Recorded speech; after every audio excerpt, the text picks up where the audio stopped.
Halo, perkenalkan nama saya Reza Jaya Putra Fanani dengan NPM 22120019. Di sini saya akan menjelaskan apa itu Windows Virtual Desktop dan cara menjalankannya. Untuk pertama, apa sih Windows Virtual Desktop?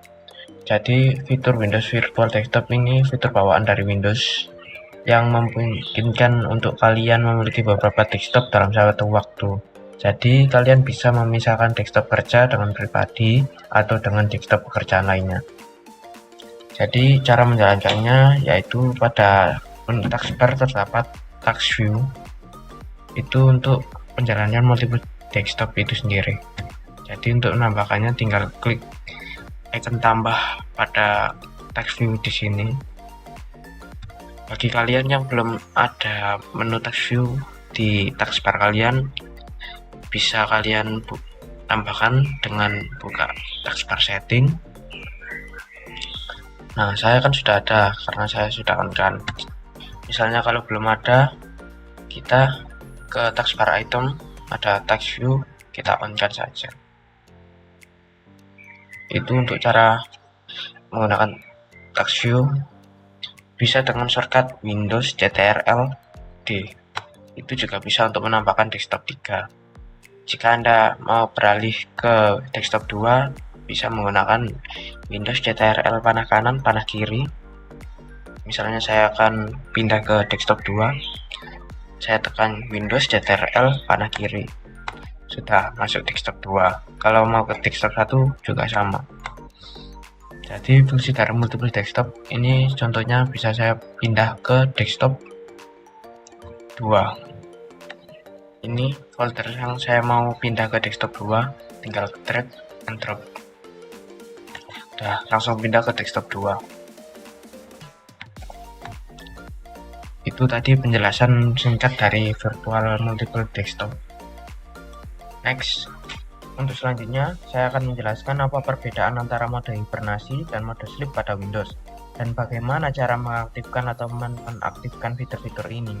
Jadi untuk penjelasannya terlebih dahulu, mode hibernasi dan mode sleep adalah dua mode hemat daya pada Windows. Mode hibernasi ini sangat cocok untuk saat Anda akan meninggalkan komputer dalam waktu lama, sedangkan mode sleep cocok untuk saat Anda meninggalkan komputer dalam waktu singkat. Untuk mode hibernasi dan mode sleep memiliki perbedaan dalam hal konsumsi daya. Mode sleep biasanya menggunakan lebih banyak daya daripada mode hibernasi. Mode hibernasi dapat digunakan saat baterai komputer tinggal sedikit dan Anda tidak mengetahui letak sumber daya terdekat. Jadi mode hibernasi dan mode sleep juga memiliki perbedaan dalam hal data. Mode sleep menyimpan dokumen dan file yang Anda operasikan ke dalam RAM. Mode hibernasi yang menyimpan dokumen dan aplikasi yang sedang berjalan ke drive Anda. Hal ini memungkinkan komputer Anda mati sepenuhnya, yang berarti setelah komputer Anda berada dalam mode hibernasi, komputer tidak menggunakan daya apapun. Mode hibernasi lebih aman digunakan untuk komputer karena ketika ia kehilangan power, maka data yang disimpan akan aman walaupun proses booting berjalan lebih lambat dari sleep. Untuk menonaktifkan dan menjalankan dari mode hibernasi ini, jika Anda klik Windows untuk mode sleep, ini sudah terdapat pada tampilan di sini. Jika belum ada mode hibernasi, kalian bisa langsung search aja, ketik power plan. Kita choose a power plan, maksudnya kita klik saja, sudah ada di sini. Langsung ke choose what the power button does. Di sini Hibernate kan masih not aktif ya. Kita langsung saja change setting that are currently unavailable. Kita tambah klik Hibernate show in power menu. Kita save change. Terus langsung saja kita buka Windows. Apakah sudah ada? Nah, sudah ada untuk mode Hibernate dan sleep-nya. Itu saja cara menjalankan fitur dan menonaktifkan fiturnya. Jika kalau mau menonaktifkan, sebaliknya, tinggal kalian pilih mana yang akan Anda gunakan, mode sleep atau hibernate. Itu saja penjelasan untuk perbedaan mode sleep, hibernate, dan menjalankannya. Next, untuk selanjutnya saya menjelaskan langkah-langkah yang diperlukan untuk membuat backup dan restore data menggunakan fitur file history di Windows 11. Jadi untuk langkah pertama, kita ke server up, kita control panel, lalu kita pilih backup and restore. Selanjutnya di backup Windows backup has not been set up, kita set up backup terlebih dahulu. Ini untuk directory yang akan buat kita backup, kita pilih saja, lalu next. Kita pilih yang rekomendasi dari Windowsnya sendiri, next. Ini sistem image input, kita langsung save setting. Sebentar, ada schedule every Sunday. Kita bisa menggantinya manual dengan uncheck. Oke, kita langsung saja save setting and run backup.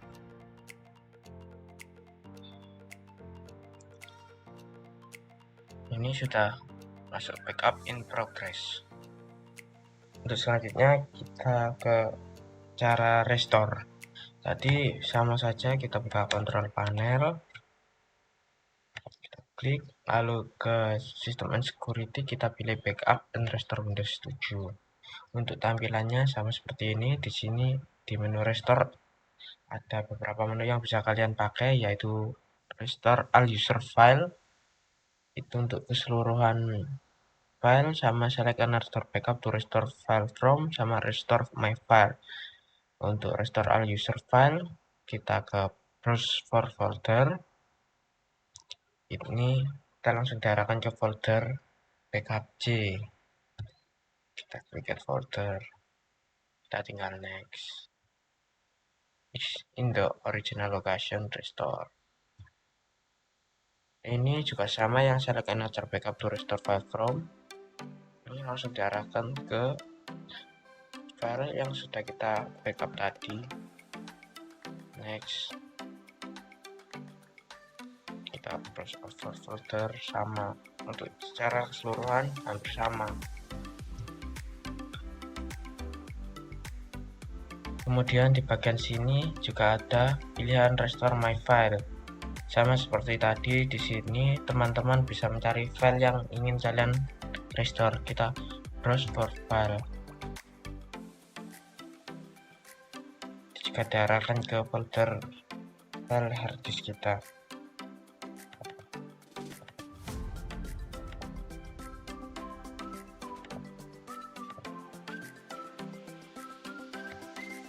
Itu tadi penjelasan mengenai cara backup dan restore.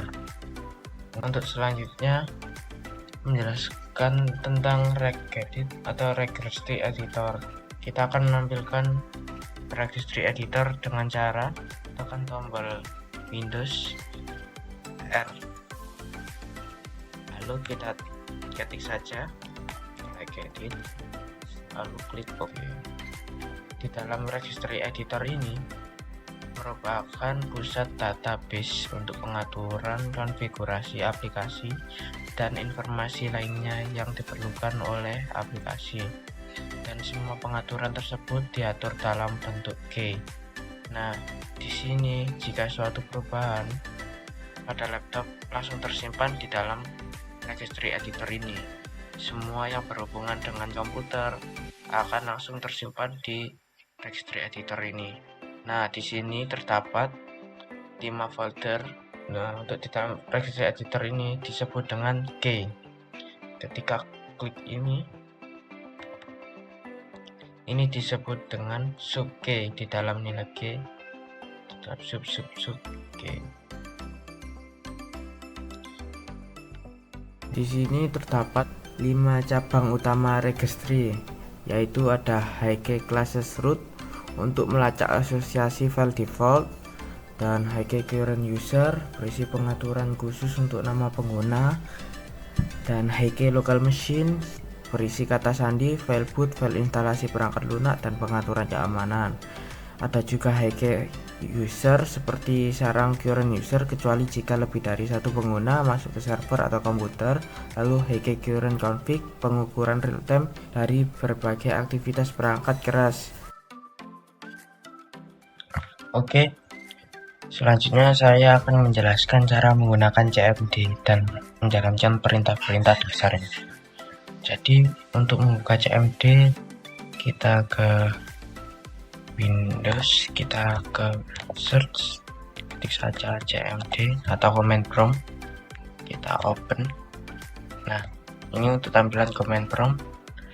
Untuk saya akan memberi perintah dasar yaitu ipconfig sebagai perintah CMD yang terdapat pada sistem operasi Windows. Untuk fungsinya adalah untuk menampilkan konfigurasi dari IP address komputer. Dari CMD ini maka kita bisa melihat apa saja konfigurasi yang masuk ke dalam komputer. Langsung kita ketik saja ipconfig. Nah, langsung untuk kita membersihkan tampilan layar dari command prompt, kita bisa juga memberikan perintah cls. Nah, langsung bersih. Atau kita juga bisa memberikan perintah sistem info. Ini perintah berguna untuk memperlihatkan informasi dari komputer yang sedang digunakan.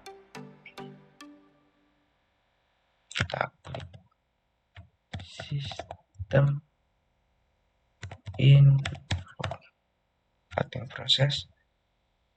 Nah, kita langsung bisa melihat hostname laptop tuh. Itu tadi perintah dasar dari penggunaan command prompt.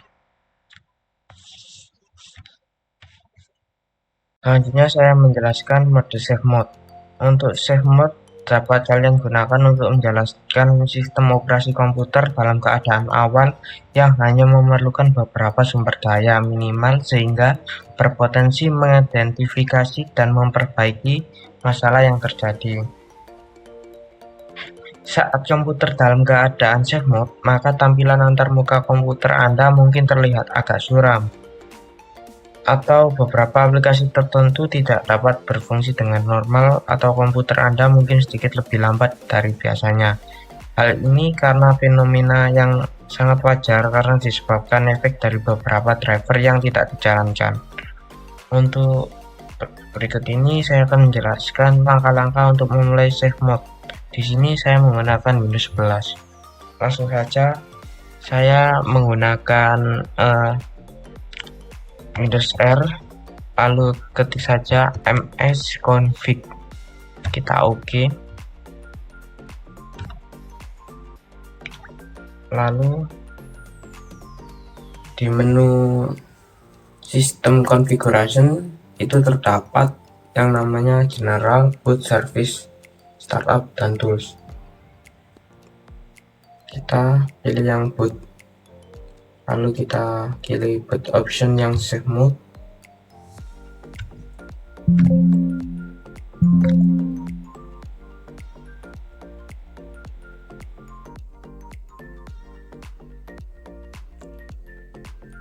Kita pilih menu yang save boot ini, kita apply terlebih dahulu, kita OK. Nah, nanti di sini terdapat menu restart, exit without restart. Kita pilih yang restart. Kita tunggu beberapa saat. Saya masukkan pin saya terlebih dahulu.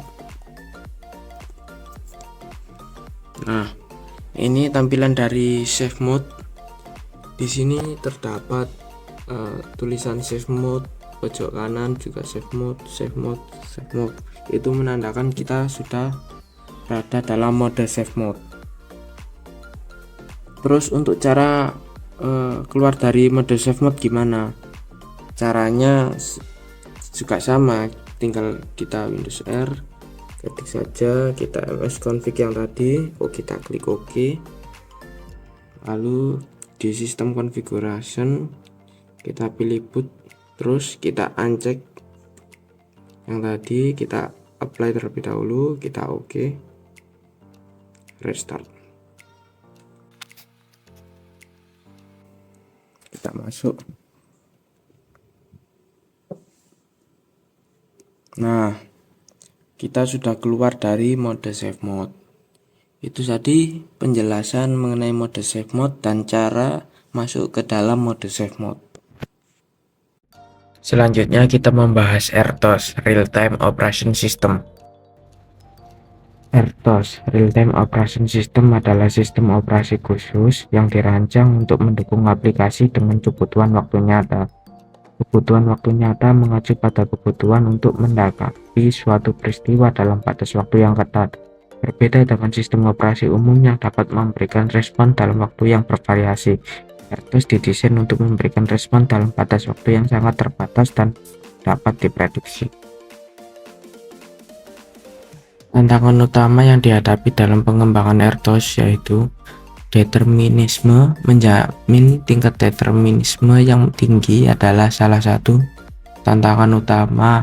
Hal ini mencakup penyusunan jadwal yang ketat, manajemen interupsi, dan memastikan bahwa tugas-tugas kritis dijalankan dalam batas waktu diinginkan. Untuk cara mengatasinya yaitu menggunakan algoritma penjadwalan real time yang efisien, menetapkan prioritas dengan bijaksana, dan memastikan bahwa latensi sistem minimal.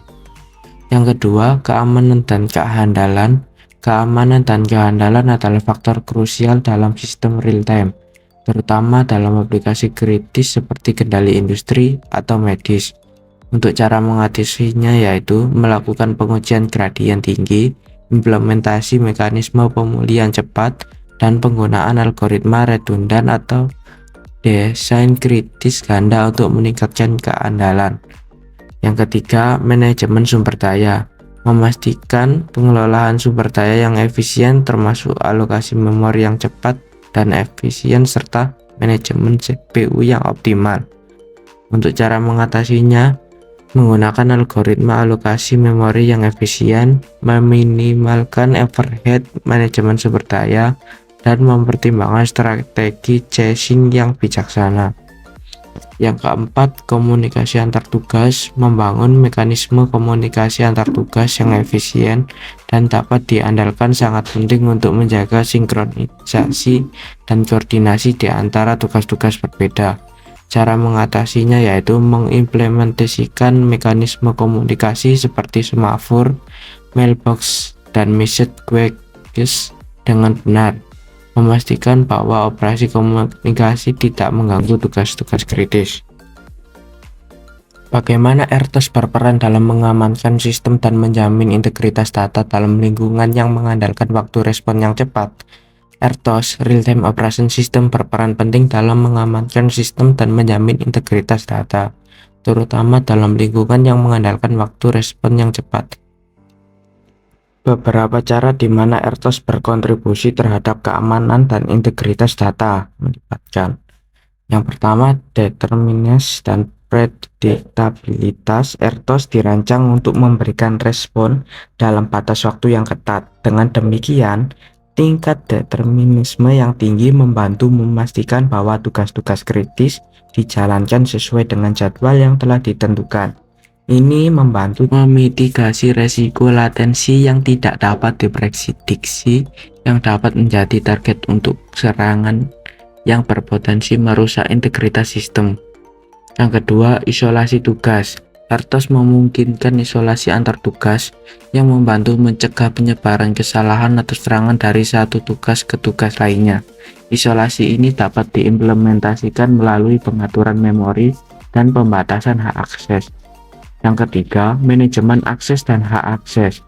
RTOS menyediakan mekanisme manajemen akses untuk memastikan bahwa hanya tugas-tugas yang diotorisasi yang dapat mengakses sumber daya atau data tertentu. Ini dapat melibatkan pengaturan hak akses pada tingkat tugas atau pengguna. Yang terakhir, keamanan jaringan. Dalam sistem embedded atau aplikasi real time yang terhubung ke jaringan, RTOS dapat membantu dalam mengimplementasikan protokol keamanan jaringan seperti SSL atau TLS, atau protokol keamanan khusus waktu nyata untuk melindungi integritas data selama komunikasi. Selanjutnya, apa hubungan antara RTOS dengan teknologi yang sedang berkembang seperti Artificial Intelligence atau Autonomous System? Jadi, kombinasi antara RTOS dan teknologi Artificial Intelligence ini memungkinkan pengembangan dan implementasi sistem otomatis dan otonom yang dapat memberikan respon real-time sambil memanfaatkan kecerdasan buatan untuk pengambilan keputusan yang kompleks. Dengan demikian, RTOS berperan sebagai fondasi yang mendukung integrasi dan kinerja yang handal dari teknologi Artificial Intelligence dalam konteks aplikasi yang membutuhkan waktu respon yang cepat. Demikian video mengenai sistem operasi dan sistem operasi real time. Saya Reza Jaya Putra. Wassalamualaikum warahmatullahi wabarakatuh.